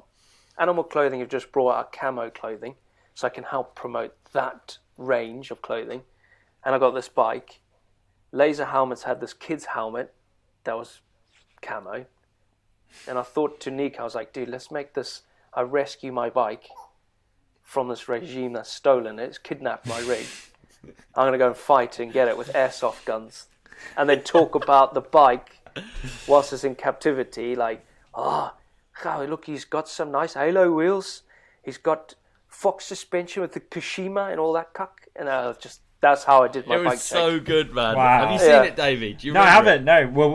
No, we will put a link up though, so people, if they haven't seen Yeah. it, I guess it's still readily available, right? You can find it. On Yeah, it's Yeah. on my YouTube, I think. Yeah, And there were other bike checks as well, weren't there? There were like... I did the Lion King one. yeah, that was... I remember that. Yeah, and then there's a few.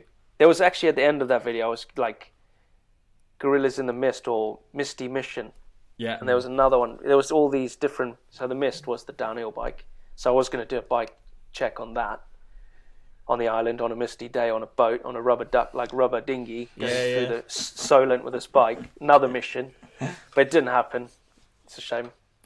Is it hard, and like you just said now, just before about, being different, and sometimes I'm with you on that. It's something that I've always stuck with, is you don't have to be the best, you just have to be different sometimes, right? Yeah. Do you think it's harder now with the amount of content that's coming out, especially with YouTube, to be different? Oh, yeah, it is. It's pretty difficult. Especially... I feel like everything's been done. It's like, what do we do next? Yeah, it's different. Trying to be different in the whole grand scheme of things is something else, but then trying to do something different on Gmbn, the channel, that's hard. We've got to think super creative, like to make something a bit different, which I try and do a lot, like different content, like building a garage or building a van or building a wooden bike or kids balance bike or filming something that we've done before, but I need to make it different. Yeah. It's all like what not to wear.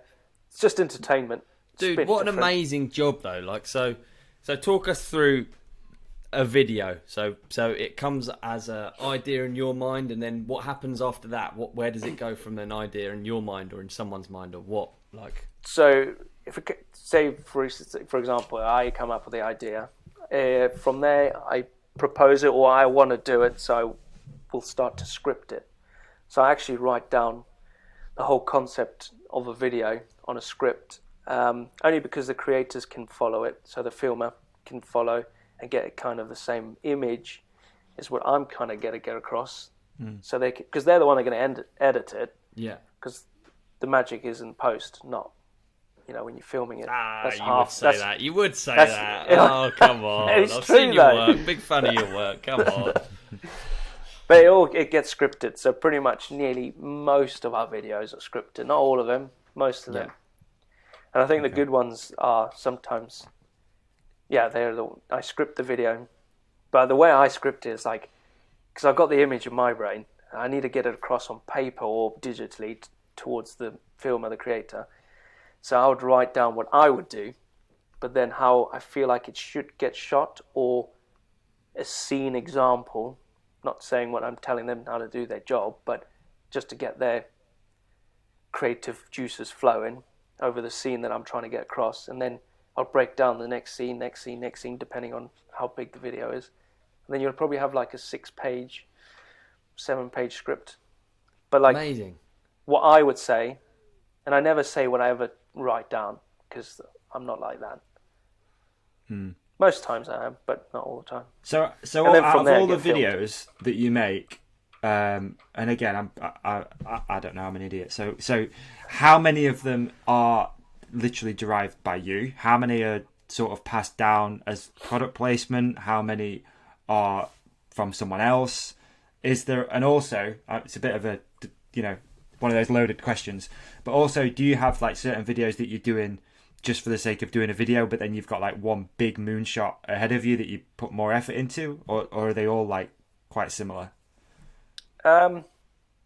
We get videos that need try to answer go that. out. That's a fucking 5,000 different option question. Sorry. That's all right. No, I'll start with some videos we have to shoot to get out, because it's more of a informative piece that we're trying to get like a beginner or intermediate or someone advanced informative videos. But there is some throughout the season that I look forward to doing, and I'll put a lot more effort in. A bit like the van build. it's taken me, and it took me a year and a half, nearly 2 years to get it kind of signed and stuff, like the budget and all this and how we're going to do it. But I wouldn't have done. Yeah, it would have helped. It was myself and Connor Ryan, so our productive manager guy, helped get this thing on the road. And you always work with the same people? Yeah, so we've got a small team, cool team, really cool team. We all work pretty good together. Sometimes we rub shoulders, but we're always, it's part of it. It's normal, isn't it? It's part of working together a lot. Yeah. Especially, I guess some of those days are kind of brutal as well when it's cold and wet and windy, I bet. Oh, dude. Man, when you want to go, oh, man. Davey, I find nearly every single excuse in my brain comes out. I'm like, I can't do it. The camera's going to break. I bet. David, how about this? Blake told me the other day, you can correct me, by the way. Right. The number of... So we put this podcast out once weekly. So there is a video comes out on Gmbn, a video every single day of the year. Is that correct? That's correct. 365 days. Potentially you could do 2 a day if it's an occasion, like an EWS. Sometimes more, Yeah. Wow. How crazy is that? That's a lot of content. Fuck, it's a lot. And is that some? And are you in all of them, or is it sometimes it's one with Rich or Neil or Martin or? Yeah, no. So it's be Rich, Neil. That's why we've got a few presenters, so we can kind of spread out the load of. Yeah. Imagine one person doing one video a day. It'd be insane. Vloggers do it. Nice did it. Yeah, dude. But he's stopped. I know. He stopped because it's too much. It's too much, isn't it? And a guy I really like, Jon Olsen, he did it for a little while. He did like a vlog a day for a little bit. Yeah. Definitely helps, I guess. I don't know, like how much are you tuned into that side of things, like with the algorithm and like how well the video and all that. Yeah, like are you tuned into that or not?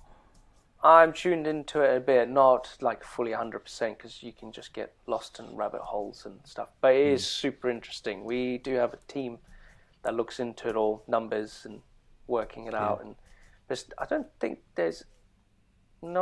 anyone's worked out how. No. I don't think it is. It's funny. I was talking to my friend Jace. I think it was yesterday or the day before. He does Gypsy Tales podcast, and I messaged him and I was like, "Dude, if you got like, where do you go to even research this stuff? Like, do you have any websites that you could recommend for looking at what how best to use YouTube?" And he was like, "Honestly, dude, nothing. I just post it and just whatever. Sometimes it works, sometimes it doesn't. Because and dude, we're talking with what you guys do at Gmbn, like with this, it's quite a minute scale, right? But you have this video and you're like, right, this is, or a clip and you're like, fuck, this is actually really funny or it's quite informative, and you post it and it's like 200 views and you go, something's not adding up here because I know it's better than what it is, And Ollie, you said the same a while ago, a few times. You've posted a video and it's just nothing's happened. It's so strange. But what I was going to say is, Jay sent me his sort of like a screenshot off his dashboard on YouTube, and it was the spikes. If anyone's ever seen what it actually looks like when a video is doing well to one doing not, it's gnarly. It's like literally like it's like up and down. There's no consistency to it at all. There's no there's no pattern you could draw. You couldn't go, oh, that one worked, so I'll post at that time. They were just all like, there's nothing. It's And obviously, Ollie, you were saying as well the other day when you went there and did Dirt Shed, which if no one's watched it, it's the best. We had a great time. That was so good. I really enjoyed it. I actually watched it twice. Thanks for having me, by the way. I've watched it twice actually as well. I've watched it twice. I have to watch it like before it went out and when we watched it. Yeah, it's good. Really good. Really, really good. But you were saying as well, Ollie, it's obviously quite an impressive place. So for people listening, I don't know if you've ever spoke about this. No doubt you have. But like, how many people are involved in that Gmbn operation? Oh, the Gmbn. So there is. Let me count. So we got one. I wonder if he's got enough hands and fingers and toes. There's a few. There's a few. There would be probably roughly 20. But that's not just. Okay, that's on just Gmbn. Just Gmbn. It could be less actually, but they always move around because EMBN and Gmbn Tech are all linked together. We all work closely together. So Of course. So the actually, there are creators. a lot of channels under one roof, really, aren't there? Yeah, there is. Yeah, and then you've Can got you GCN. name them all? Yeah, okay, yeah. Go Should on, I then. try? This is Yeah. a lot. GmbN. This is You've really got unfair. We GmbN. really sprung this on you. Gmbn, Gmbn Tech, EMBN. We've got GCN, GCN Tech, GTN. You've got Yeah. GCN Español, GCN auf Deutsch, GCN Italy, GCN Japan, Really? yeah, Worldwide, yeah. and And that's all those- shot in the UK? no, so Japan, they're all there. So those countries are in the country, yeah. So there are teams in Japan, there's a team in Italy, there's a team in Spain. I was really Germany. hoping there were dubbed Japanese versions of George. Oh, man. I was really hoping that we could find those. That'd be the best. But I think there was someone doing that. I think they got shut down. And is this all owned by one person? Like, who owns it? Discovery now. Discovery Channel. Yeah. Okay, perfect. Yeah. I think I did know that, but again, Yeah, no. I'd forgotten. Yeah, so GCN is they cover all the road cycling, all the major stuff with Eurosport. So yeah, Okay. that studio's impressive. That's in the building underneath where we were filming. so that's a live The TV studio, right? For the Yeah. for the Tour de France, right? Yeah. Oh, wow. Yeah. That's cool. Really cool. How? I don't think we spoke about this, but I would be interested to know. How did the job come up?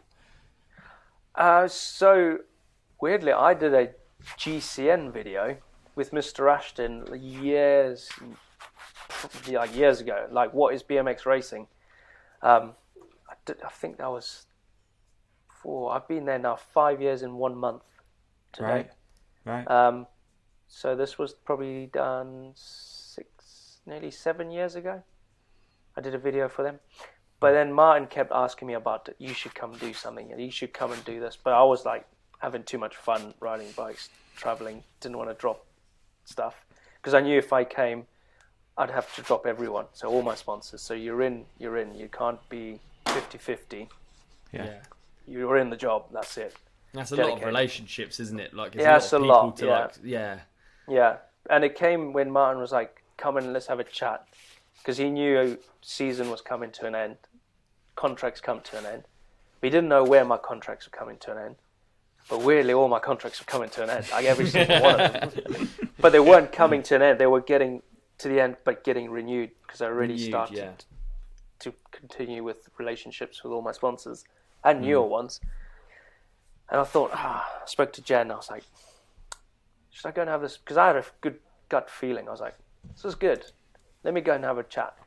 So I came in, Simon Ware, big man, boss, and came in with Martin was there and had a chat with him. I think I came in on my own it was with both of them. Had a chat and he said some stuff. And I was like, right, okay. Then I went home, spoke to Jen, and then that was it. I started in November before anyone knew. I think I did that Christmas show. I did a previous Christmas show, did that Christmas show that year, knowing that I was on, because I got a present that I wasn't allowed to open on the show or something, or I did or something. I was like, why are you giving me this? But that was a hint. But yeah, I started. And then it was history from there, up in 2016. What was it like when you started? You know, like the reality, like the first video reality of it. Like, you're the presenter, you're there with the team, you have to get it done. What do you remember? Do you have any, like, I'm sure you got a lot of memories of like funny fails. Oh yeah, just watching my first video, dude, it was like, what the hell? how you change, how you go from being something that you think you should be to being, well, I was being myself, but kind of being a bit frigid, like, bit cringe, to like, well, yeah. It's not There was an loads. easy Not job, easy, dude. man. And can I just say, I've made mistakes. It's amazing working. But when I see you at work now, you are dialed as fuck. Like, you're super dialed. You are. You should see, like, it just seems to come super easy to you, and it's rad to see. And I don't remember in the start because I don't think I did many videos at the start of your Gmbn career or whatever. Yeah. But I don't ever remember you not being dialed. But I can imagine. Oh, dude, There's a lot to learn. Is there some sort of media training involved with it, or have you just had to learn it yourself? I learned or just dropped in the deep end, I guess. Yeah.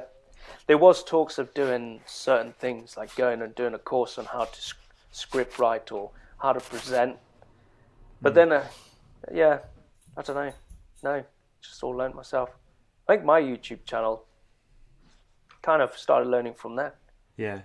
And obviously that gave you a leg up as well to get in there and do it. And it's, obviously, I know Rich pretty well from before we did the podcast together and stuff, and it was interesting. Again, like watching him do that, and like I remember him calling me and saying, "Dude, you're not going to believe this. This is what I'm going to be doing." And I was like, "Holy shit!" But it makes sense. Like you're good on camera. You know.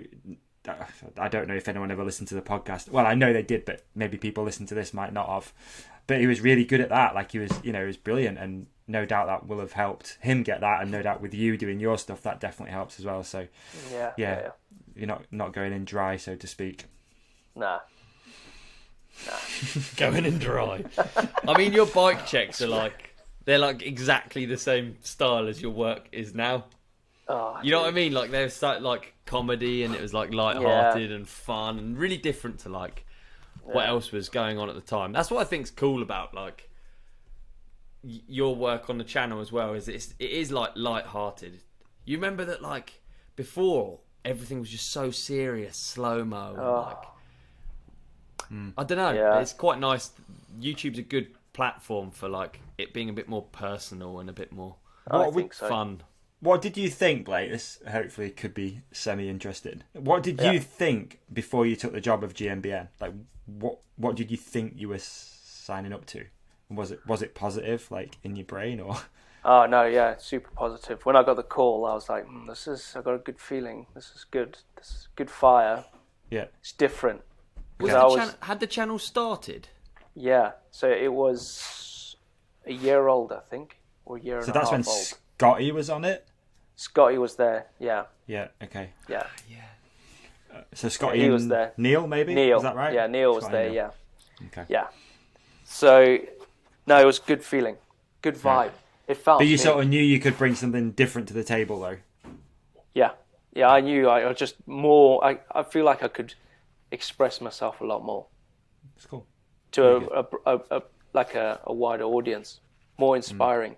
I could do biking good in my head. Yeah. I think you can do biking good, dude.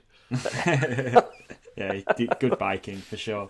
But I think it's quite sick actually because you've got this sort of like, I don't know, you're a Gmbn presenter, but at the height of being a pro rider, you became a Gmbn presenter.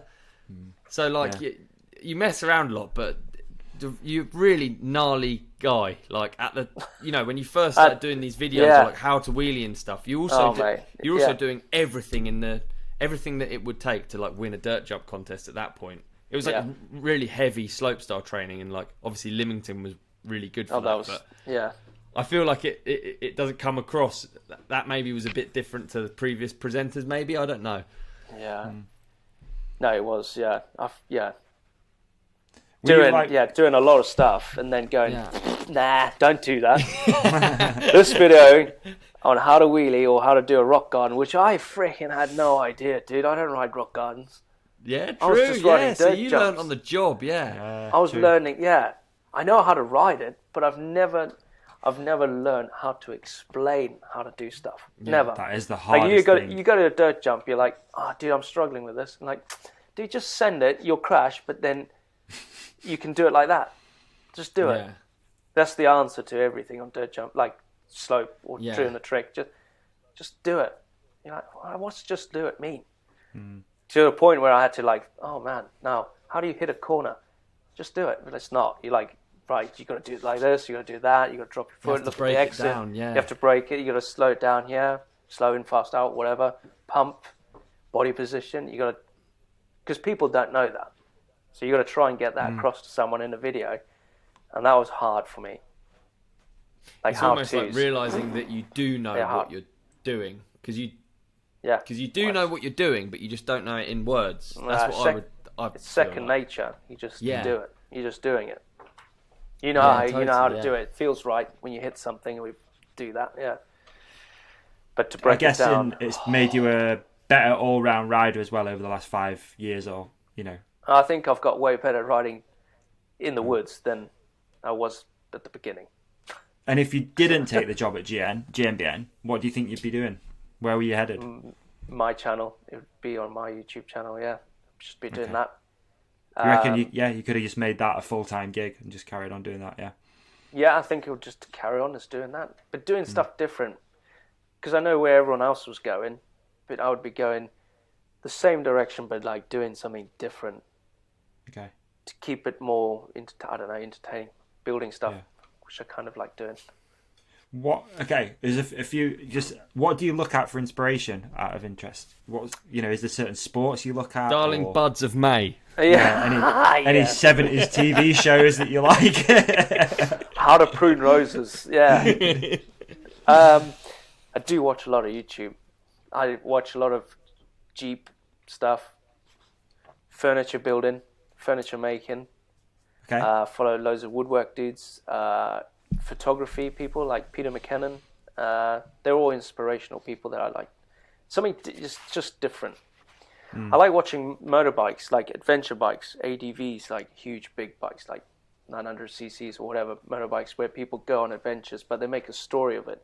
But you could use that and you can relate that to mountain biking, like the same concept. Or like you got this guy in this crazy Jeep that does a trip, but you can relate to that if you just turn it to mountain biking. Yeah, yeah. So I just watch all these things, all like different people on doing different things. It's definitely important to do that. It's something I do personally as well. With always looking at various sports. I think for me, like you're looking at, oh my god, hang on, sorry, some music started playing in my ear and I don't know where it's come from. What is it? It's really loud. What is it? It was actually a Yellow Wolf song called "Make Me a Believer," which was last week's What You're Listening To, and it was so loud. That was I don't know how that happened. Wow, that was an eye opener. Anyway, Ear opener. Should we do some listener questions? Because there's quite a few. I only had a quick look. We'll power through a few. Ollie, have you got a listening or a watching? Yeah, I have. I've been watching. My watching was actually the Dirt Shed show, which we've already mentioned it now. So yeah, but we'll do a bit of cross. Dirt Shed show. And now my listening was Releasio Delph, Method Man. See, we do this every week, Blake. We do this every week, Blake. What are you watching? Listening. Oh, what am I watching? Yeah. What on telly or on YouTube or what? You just must like, be, yes, something that you've watched in the last week or something that's been like, oh, that was sick, and then also a song that you like. How to Look After a Baby or something like that. What about Blippy? Have you heard of Blippy? No. I'm sure I will dude. one day. Yeah, one day. Well, it'll probably be someone totally different than Blippy. I can't remember. It's just motorbike stuff. Yeah. Yeah. This is one guy that I follow is I Am Jake. He used to live in a Jeep, like an old Jeep, and he's gone off the radar. But he's come back. Now he's living in a caravan game, and he's pulling it with a Jeep. Oh wow, I love those. That YouTube's so good for that. Those weird follows that you end up like invested in, don't you? Yeah, but he's gone off the rails. Well, he's gone off the radar. So I don't know what he's doing, but that's what he's doing. Living in a caravan. There you go. I'm going to go, I watched, might have mentioned this last week, can't remember, Whiskey Throttle Show did a 6-hour podcast with Travis Pastrana, and I'm only 6 hours. He goes on some tangents, 6 hours video podcast as well. Whoa. Yeah.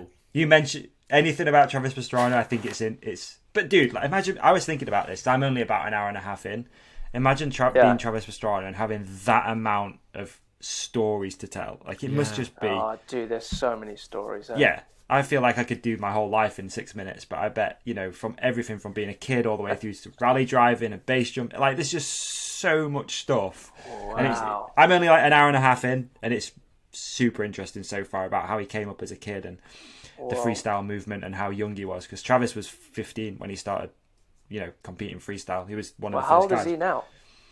God, I don't know, man. He must be 40? close to 40. Yeah, he must be close to 40. Yeah.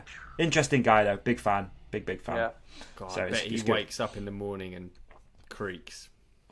Can you imagine? Oh, dude. Yeah. Hasn't He does he's at the done moment. himself in He's again. laid in hospital at the Yeah. moment, so he's Oh, creaking yeah. right now. Bless him. he's Poor guy. Metal boy. Cool. All right, let's do some listener questions. See what we've got in here. I've Please. not actually. I'm I've not actually excited for looked. these. Really? Yeah. Yeah. Sometimes they Yeah. go a bit south, Blake. I don't know if you. Yeah. Sometimes they can be a bit weird. So apologies for that. I just listened to what is it, Spotify, and that's it. Just like trip hop. Oh, like, there you Trip go. hop. There you Yeah. go, trip hop. I discovered Trip hop. a new sort of genre this week as well, actually, which is like country rap. It's pretty good though. I'm not mad at it. Country rap. Yeah, you'll love it, Country Ollie. rap. It's an artist called Adam Calhoun, and I've already put a song in the what's it called, in the playlist. I'll send it you, man. You don't use Spotify though, but yeah, it's. I love how you go. I'll write it down. I know you ain't writing that shit down. I know you're not. Adam Calhoun. Okay, all right. I'll let you Calhoun. Calhoun, C-A-L. And I do listen to him as well. Oh, Do you? I don't know. Yeah, I don't exactly rush to the phone to say, Davey, I loved it, because it's Adam Calhoun. You know, dude. I'm almost. Yeah, this is like I'm going to listen to it, but out of interest. Yeah, okay. All right, I feel you. yeah. All right, we got a few questions. We'll power through some of these, though, all right? Because a lot of them are Cool. for you, Blake, because people knew you were coming on. Yeah. At MTO, the Big Joe, which trick did you always want to learn but you haven't managed yet? Oh, sheesh. What? Oh, that's a tough question. Oh, yeah. Front flip. Oh, yeah. Never pulled one. Really? Nah, never done it. Ray's done it. I've never done it. No way. It took me a whole Shout phone out to pit. Ray, by the way. Shout out to Yeah. Ray. Ray Ray's a killer. front flips. Nice, good one. Same guy, MTO, the Big O. MTB Celebrity Deathmatch. Choose your opponent. Deeks or Lance McDermott? Who would you rather fight? McDermott. Because he's an easier fight, you think? Yeah, he's not Yeah. been to war. Yeah, Oh, dear. I'm going with that as well. Okay, we got another one. At Kieran Kingsley. This is actually quite good. The importance of sleep is usually overlooked. What's your guys' sleep/morning routines? Bed at 10, wake up at 6, cup of tea, in my garden, in the dark, in the winter. Oh, you sit Followed there and by- have a tea outside? Yeah, or sat Nice. at my table right here looking out the window. And then it's a coffee 30 minutes after, done. Then it's breakfast. Nice. Like Porridge. Like it. Peanut butter. I've changed Brown mine sugar. recently. I spoke about this a little while ago, that I started getting up really early to then get my work done before like lunchtime and then have the rest of the day off and then do a little bit more work in the evening. But it's not sustainable. 5 a.m. starts on it's 4:30 I was getting up. Anyway, back to the old routine at the moment. So at the moment I meet my friend every morning at 6:30 for a dog walk. We do a dog walk for an hour, come home. Obviously, you've already done a bit of stretching and stuff like that, so I usually do a bit of yoga, and then it's, coffee, read a book, work. I think That's me. 6 o'clock, 6:30 is a good time to wake up. Isn't it? I'm always trying to be in that circadian rhythm thing, so I always like to be up to see sunrise, and then I'd like to be outdoors to watch the sun go down as well. I really, really try to do that every day. Do you? There you go. Yeah, it's good for you. Fucking hell. What about you, Ollie? And you, Ollie? I don't know. I'm not that like. I get up at mega early. Always have. Never had to try. And then I met George, and then she makes me feel like lazy now. She gets up way early. She could get up at 5 every single day. But I probably Really? get up at 6:30, and then either go for a walk, go to the gym. I don't know. And then at night, I'm just always so fucked from the day that I could happily go to bed at 9. But Good most on of the you, time man. we end up we try and go to bed at like 9:30, but it just ends up 10 normally. Yeah, it's 10's a round. 10's a number. nice one, isn't it? I feel like, I get a bit of anxiety if it goes past 10. I'm like, oh, I really need to be in bed. Need my 8 hours. My 8 hours. Really need it. I think I can operate on very little sleep as well. I think I'm all right on very little sleep. Weirdly. Okay. Yeah, weirdly, when I go to contest back in the day, if I was tired, I felt more in control. I concentrate. Not like body tired, but mentally tired. You're like, I need to focus now because I'm tired, so I need to focus. And then I'm like, weird. Yeah, it's like a conscious decision then, isn't it? Like concentration isn't coming naturally, so it has to be like manual rather than auto. Yeah. Weird. At JK Delves, best tip to overcome the fear of jumping for beginners. And then it says please actually at the end, which is quite nice. It says please. Start small, work your way up. Nice. Don't be scared. Don't be a big man and drop into a big jump. No, it never works out, does it? No. At Scott the Cyclist, Blake, what has been your favourite part of your career so far? And then in brackets, it's got Gmbn, Animal Tour, etc. Oh. Favourite career highlight? Well, it's going to be Gmbn. It's the biggest highlight. But before, getting the job. Yeah.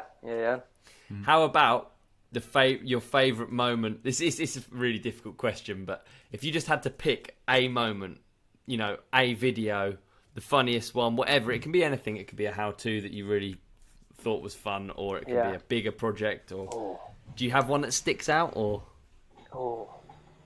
there's a few. I've had so many good times, but I think is winning GoPro photo of the award at 9 Nights.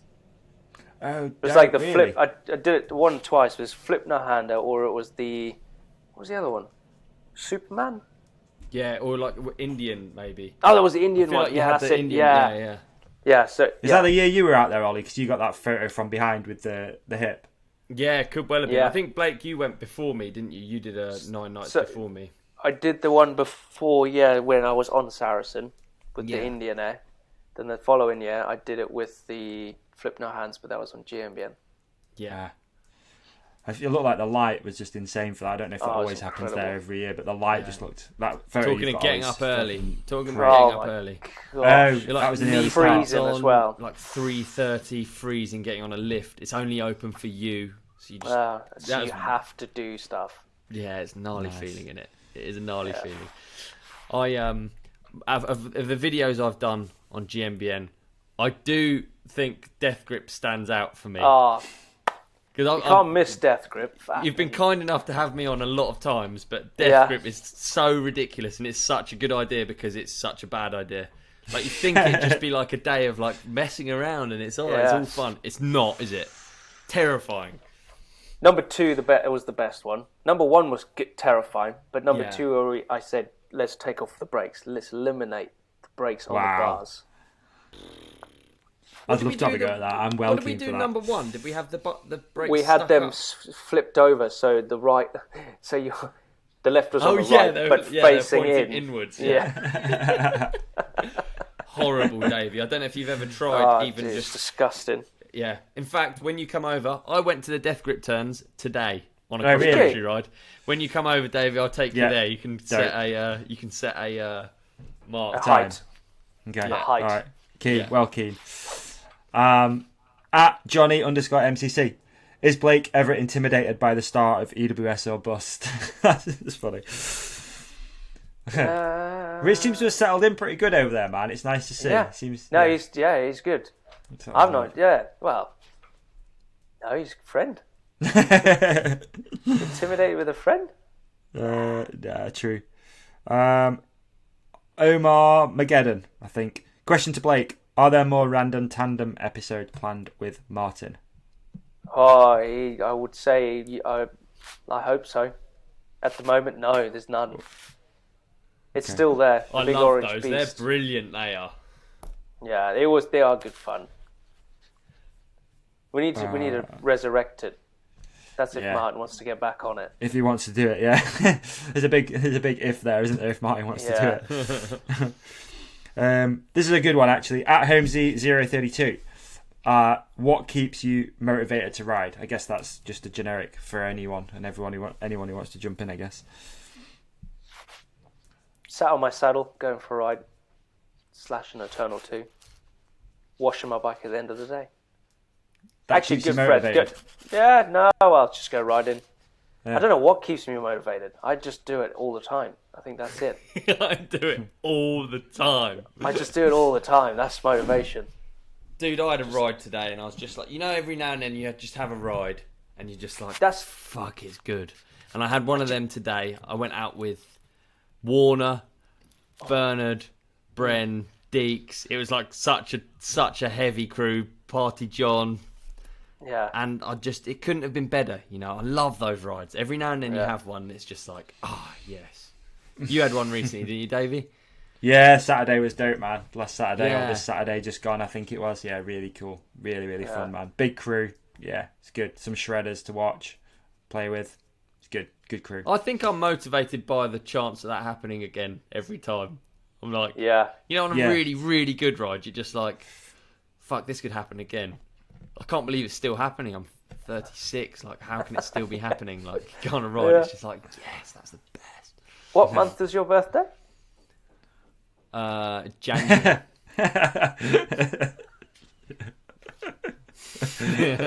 Personal question. I'll ask you after. I keep it secret, dude. Yeah, I keep it secret. Oh, dear. At Dave Vola, or Vala, S4P. Here we go. Look out. What one thing would you improve about bikes? Oh. It wasn't as heavy as I thought it was going to be. I thought it was going to be It's going to be pretty He's gnarly. a heavy hitter. DV's a heavy hitter. Oh, right. One thing you improve.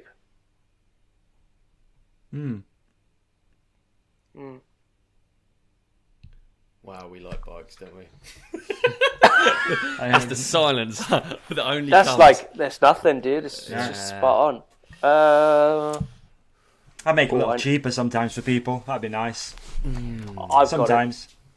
When you go for a long ride, the one thing I want to improve is not having a sore ass, no matter how much money you spend on a saddle. Imagine just sitting on something that you don't even know you're sitting on it. That'd be quite nice, yeah. Just like,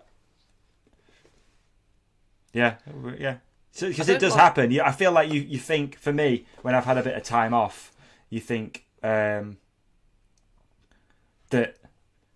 I don't know. Hang on. I'm trying to think how to word that. I feel like when I've had a lot of riding, I feel like I'm not going to get saddle sore, but you always get it, if that makes... Yeah, that's kind of what I was saying. And when I'm off the bike, I feel like it's never going to happen again, but it always happens. Does that make sense?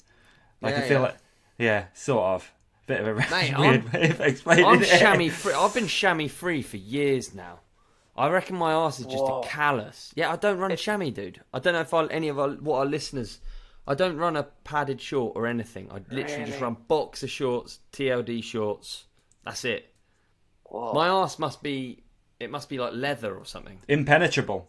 It looks like a. You said it.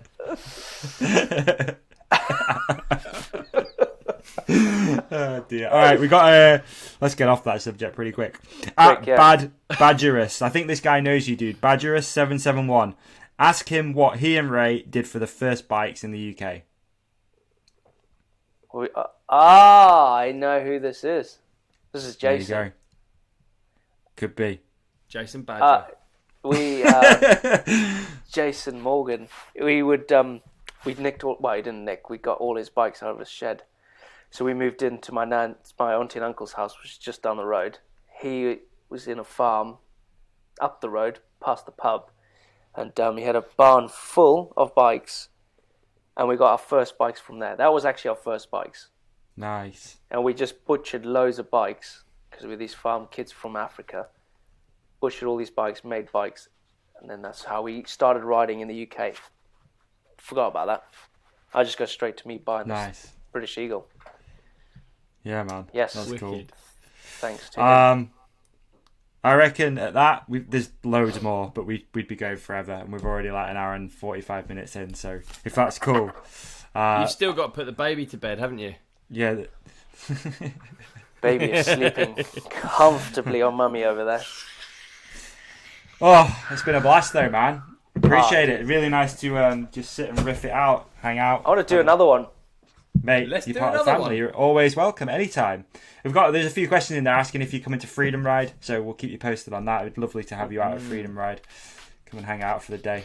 Yeah, I'd love that. Thanks Let's very much hang for out having more me, guys. often. It's always great. Yeah, what are you doing Thursday? I'm busy. I have to go to DMR Bikes on Thursday. Oh, yes. Where are you Thursday. going? What are you doing? I'm on paternity leave, dude. Oh! Okay, yeah, I'll call you after this. Or we can just end it and then there you go. Yeah, again, massive thanks to Blake for joining us. It's been on the card for a while. We appreciate your time, dude. Absolute pleasure sitting and chatting with you. Thank you everyone for listening. So am I sending this out, Ollie? Thank you to our sponsors, Compex. Don't forget to use the offer code. Massive appreciate it. If you don't already follow Blake, @ZinBlake on Instagram, @OW_23, @The Ride Companion. If you enjoyed this episode, share it with your family, share it with your friends, share it with your nan, share it with everyone. God bless. They should check out Gmbn as well. Peace and love. Oh yeah, check out Gmbn as well if you don't already. are. Which they do. Yeah, Come on. Come on, they already check. Come on.